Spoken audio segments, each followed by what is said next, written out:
Hey, everybody. Welcome back to another episode of the Strategy Game Podcast. I'm your host, Lauren Shippey. And today I wanted to talk to you a little bit about how great leaders have rhythms of rest.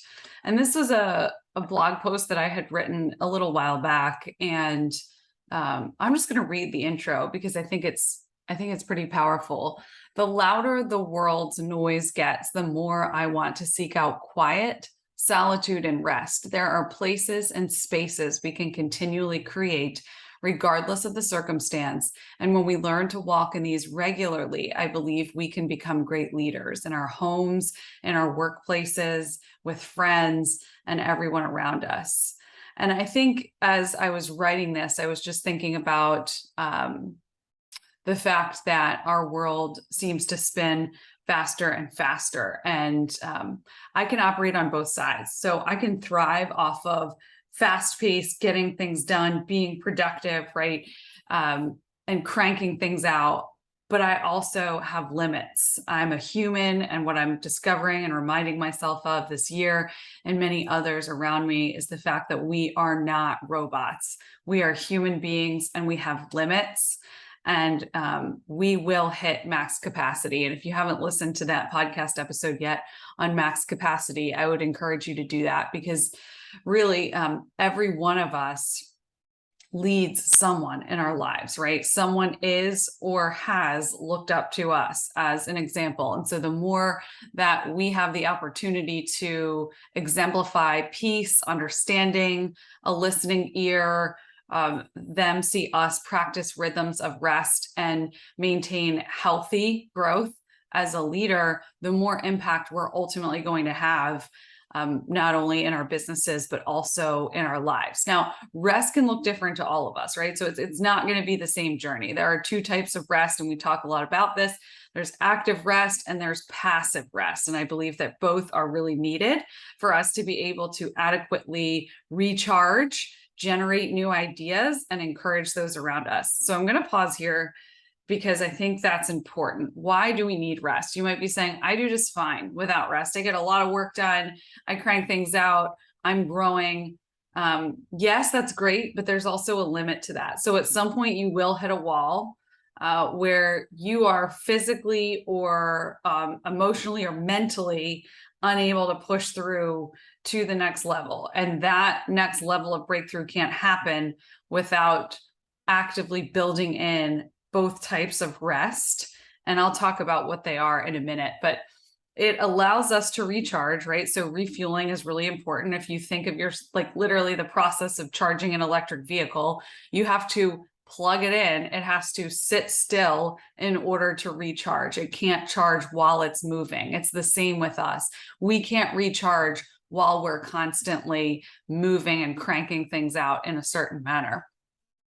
We can generate new ideas. So after a period of rest, we're refueled to be able to zoom out, see the bigger picture. I believe that's really important if we want to continue to make impact, if we want to continue to grow organizations, even if you are a part of a team all the way from an intern, to a COO level. It's important to be able to generate new ideas, because you might come back and say, as an intern, hey, I realize that I'm communicating this in a way that's not working with this person. How can I do this differently? And so after you've had a chance to sit back and reflect a little bit more, you might choose to do that differently and have success, right? The same is true of the way that we're structuring a company. We might not have but we might not have the bandwidth at the moment, or we might be getting stuck and hitting a ceiling in terms of the best optimal structure for an organization as a COO. But after some periods of rest, maybe talking to others, whatever it is, active, passive, I'll talk about it in a minute, we might then get clarity on what it is that we're supposed to do, another piece of the puzzle. And so all these things are created, great things are created when we put all of these pieces of the puzzle together after periods of rest. So we pull all of these different pieces in, right? All these revelations that we've had together. And over time, the power of compounding really magnifies those things, and we're able to grow. So this is my case for rest.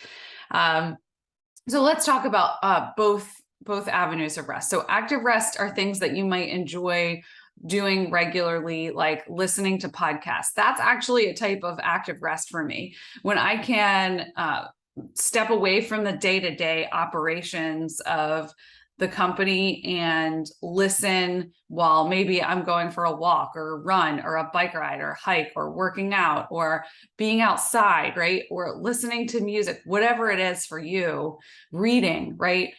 So you might be learning something, but it's something different. So you've stepped away from, what you're currently doing in terms of operations, and you're learning something completely different, or you're just stepping into another space where you're hearing other voices. This can even look like just connecting with people, friends, mentors. I think that puts us in a different headspace, right? So it'll re-energize us. It will encourage us, leaving us in a place ready to welcome the next thing. And then there's also passive rest. So this is just as important. It looks like getting enough sleep, taking a nap, sitting on the couch sometimes, literally with nothing else in front of you, letting your thoughts float by on a cloud. Like, how often do you actually do that? Where your brain is just not continuously spinning, where you're constantly looking at your phone. How often are you putting it away? You're going away to your quiet place, whatever that looks like. Maybe it's in your backyard. I don't know. Maybe it's in your front yard. Maybe it's in your closet. Wherever it is, you've got to have that safe place that you go to that's quiet, that allows you to actually be able to process your thoughts. And so that's also just as important, just listening for the still small voice, that I believe really that's the place that wisdom comes from. And we can navigate through life and get clarity on things when we have enough passive rest. So you see why this active rest really tends to generate new ideas, encouragement, inspiration, and passive rest literally refuels us. That's that plug-in that we talked about. And so we need both.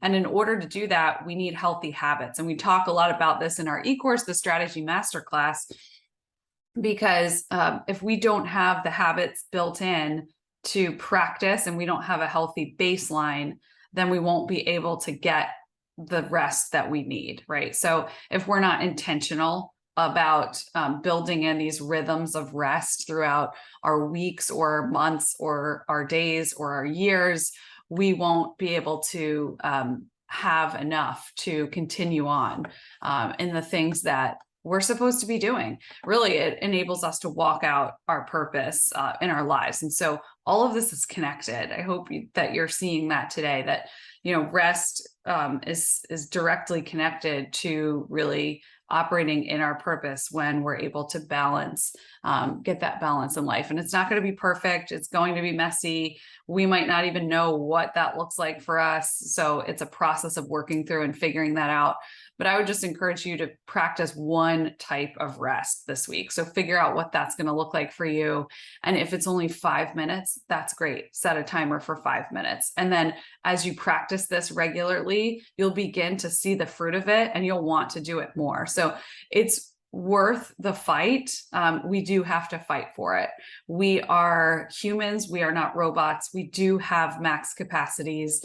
So what does it look like for you to navigate that today? So thanks so much for listening in. As always, you can head to www.storywork.co for more.